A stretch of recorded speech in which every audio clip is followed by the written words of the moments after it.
వంకర నడువంకరతోని కన్న పిల్లల్ని మంచాల కట్టేసి తల్లిదండ్రుల కూలీ పనులకు పోయే పరిస్థితి. ఏ రోజు కూడా ఈ సమస్యకు పరిష్కారం దొరకలే.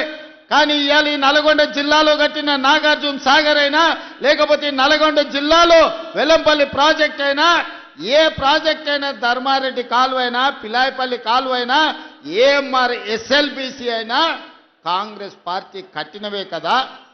ఆనాడు వెంకటరెడ్డి గారు కొట్లాడి తెచ్చిన ఎస్ఎల్బిసి 30 కిలోమీటర్లు ఉమ్మడి రాష్ట్రంలో టన్నెల్ దొవ్వితే 10 కిలోమీటర్లు సంవత్సరానికి 1 కిలోమీటర్ దొవ్వుంటే కూడా ఎస్ఎల్బిసి పూర్తి అయ్యుండేది.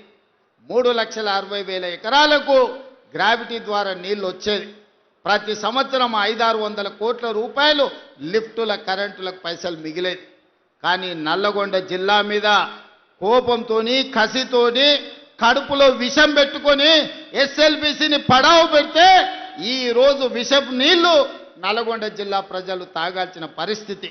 దీనికి కారణం బీఆర్ఎస్ నాయకులు కాదా అని నేను అడుగుతున్నా.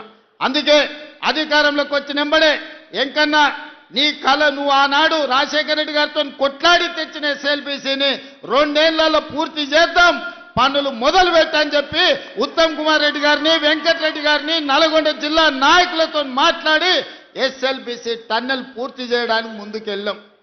అనుకోని ప్రమాదం జరిగింది. 10 ఏళ్ళు పని ఆగిపోవడంతో పనులు చేస్తుంటే ప్రమాదం జరిగి 8 మంది చచ్చిపోయారు. ఏడైనా ఒక మనిషి చచ్చిపోతే ఇంత బాధపడతాం, ఇన్ని కన్నీళ్లు పెట్టుకుంటాం, ఆ కుటుంబాన్ని ఆదుకోవడానికి ప్రయత్నం చేస్తాం. అంతెందుకు ఒక కాకి చచ్చిపోతే 10 కాకులు దాన్ని చుట్టూతో చేరి సానుభూతి తెలుపుతాయి. కానీ ఎస్ఎల్బిసిలో 8 మంది చచ్చిపోతే మామ అల్లుడు బావ బామార్ది దావతులు చేసుకొని ఇక సంతోషపడ్డారు. ఎస్ఎల్బిసి ఆగిపోయింది, ఇక ఆపేయండి, ఎస్ఎల్బిసి కట్టొద్దు, మనుషులు చచ్చిపోయినని. ఇంత దుర్మార్గం ఉంటుందా?